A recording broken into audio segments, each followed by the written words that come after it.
Hello বন্ধুরা, কেমন আছো তোমরা সকলে? আশা করি ভীষণই ভালো আছো। তো মৌ অ্যান্ড ইভান চ্যানেলে তোমাদের সবাইকে স্বাগত জানিয়ে আজকে নতুন একটি ব্লগ শুরু করছি। তো বন্ধুরা, এতদিন ছিল কার্তিক মাস। তো আমার শাশুড়ি 1 মাস ধরে কার্তিক মাস পালন করেছে। তো আজকে তার উদযাপন। তো আজকে একটু গোপালকে ভোগ দেওয়া, মানে কীভাবে ভোগ দেওয়া হয়েছে চলো তোমাদের সাথে সেটাই শেয়ার করি। আর এটা হলো আমার গোপু সোনা, মানে আমাদের গোপু সোনা। আর এটা হলো আমার ঠাকুর ঘর।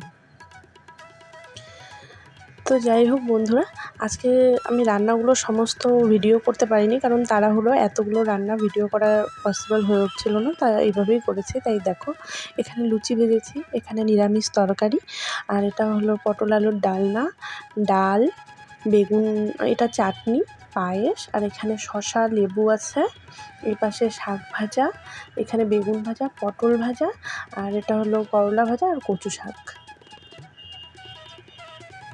আর এখনও ভাতটা দিয়ে সাজানো হয়নি। তো পরে জানি পারবো কি না ঠিক করে দেখাতে। তো আগেই আমি ভাতটা দেওয়ার আগেই ভিডিওটা করেছি। আর ওই পাশে যে দেখালাম ওই মানে গোপালের জন্য তো আগে একটু একটু করে তুলে রাখা হয়েছে, আর বাকি রান্নাগুলো ওই সাইডে আছে। তো আর এই দেখো, আমাদের গোপালকে কিন্তু অন্নভোগ দিয়ে দেওয়া হয়েছে।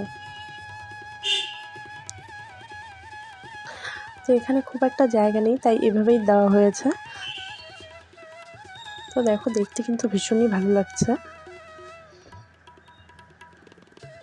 আর এখানে আমার ছেলে এসে দেখছিল গোপালের থেকে ও কোনটা নিয়ে ঠিক খাবে।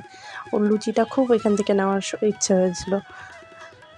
তো এইদিকে দেখো, ছেলেকেও কিন্তু আগে বাল্য সেবা দিতে হয়। তো বাইরে আর কোথায় লোক পাবো, আমার ছেলেই বাল্য আছে, ওকেই বাল্য সেবা দেওয়া হবে।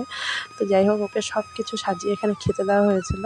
আর এখানে দেখো, ওর ঠাম্মা কিন্তু কীর্তন করছে। তো ও কীর্তন করা দেখে, মানে ভোগ দিয়ে বাইরে কীর্তন করছে ওর ঠাম্মা, ওই দেখে ও নাকি বাজনা বাজাবে। তো ও ঢোল বাজাচ্ছে দেখো। তো বন্ধুরা, আজকের আমার ভিডিওটা এই পর্যন্তই। কেমন লাগলো তোমরা কিন্তু আমাকে অবশ্যই কমেন্ট করে জানিও। টাটা।